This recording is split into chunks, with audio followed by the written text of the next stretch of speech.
স্বামী স্ত্রী কিংবা স্ত্রী স্বামীর লজ্জাস্থানে উত্তেজনাবশত মুখ লাগাতে পারবে কিনা। অজান্তে যদি অজুর সময় ভুল হয়ে যায় সেই অজুতে কি নামাজ কবুল হবে। এমডি নাইম হাসান আকাশ জানতে চেয়েছেন, অজান্তে যদি অজুর সময় ভুল হয়ে যায় সেই অজুতে কি নামাজ কবুল হবে। ভুলটার ধরন দেখতে হবে। যদি ফরজ কোনো বিষয় ছুটে যায় পরে আপনি নিশ্চিত হন তাহলে সেক্ষেত্রে তো আপনার নামাজ হবে না, ওই নামাজ দোহরাতে হবে। আর যদি অন্য কোনো ছোটোখাটো ভুল হয় তাহলে কোনো অসুবিধা নেই। নাসিরা তারান্নম আপনি জানতে চাইছেন দাজ্জাল কোন দেশে নামবে। দেখুন, দাজ্জাল পূর্ব দিক থেকে তার হবে, আপনার আবির্ভাব হবে, এটুকু হাদিস থেকে জানা যায় এবং কোন কোন ওলামায়ে কেরাম বিভিন্ন দেশের কথাও বলেছেন। শাহুর রহমান মিজান জানতে চেয়েছেন, মৃত ব্যক্তি লোন রেখে মারা গেছে, আমাদের করণীয় কি। আর ব্যাংকের লোন কিস্তি হিসাবে দেওয়া হয়। মৃত ব্যক্তির লোন রেখে মারা গেলে তার যদি সম্পদ থাকে সেই সম্পদ থেকে তার লোন পরিশোধ করার ব্যবস্থা করতে হবে। যদি তিনি কোনো সম্পদ লোন পরিশোধ করার মতো রেখে না যান তাহলে সেক্ষেত্রে যা রেখে গেছেন সেগুলো দেওয়ার পরে উদ্বৃত্ত যে লোনটা আছে সেগুলো ওয়ারিশদের সামর্থ্য থাকলে তারা তার পক্ষ থেকে পরিশোধ করবেন। আর যদি সামর্থ্য না থাকে পরিশোধ করবে বলতে করাটা তাদের জন্য জরুরি নয়, করাটা তাদের জন্য উত্তম উচিত। যদি তারা না করেন তাহলে সেক্ষেত্রে তাদের কোনো গুনাহ হবে না। এর জন্য দায়ভার সংশ্লিষ্ট ব্যক্তিকে বহন করতে হবে।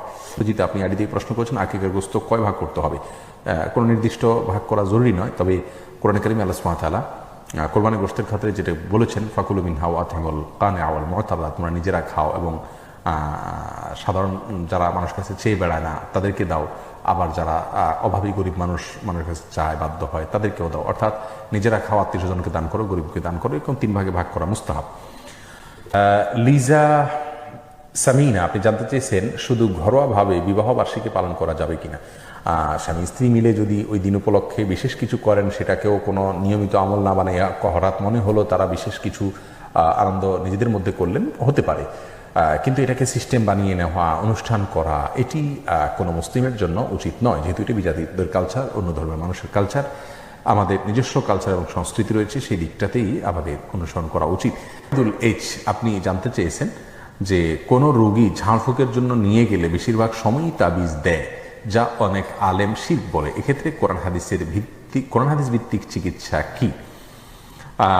কোনো রোগী ঝাড়ফুঁকের জন্য নিয়ে গেলে যারা তাবিজ দেন, তাবিজ দেওয়া এবং নেওয়া এটা রাসূল আকরাম সাল্লাল্লাহু আলাইহি ওয়াসাল্লামের সুন্নাহ সম্মত কোনো কাজ নয়। তিনি ঝাড়ফুঁক করেছেন, ঝাড়ফুঁকের দিকে আমাদেরকে অগ্রসর হতে হবে। এনাম আইমান সাকিব জানতে চেয়েছেন, অবাধ্য সন্তানকে কি বাবা মা সম্পত্তি থেকে বঞ্চিত করতে পারে। না, সম্পত্তি থেকে বঞ্চিত করার কোনো অধিকার নাই, এটা তাদের জন্মসূত্রে অধিকার।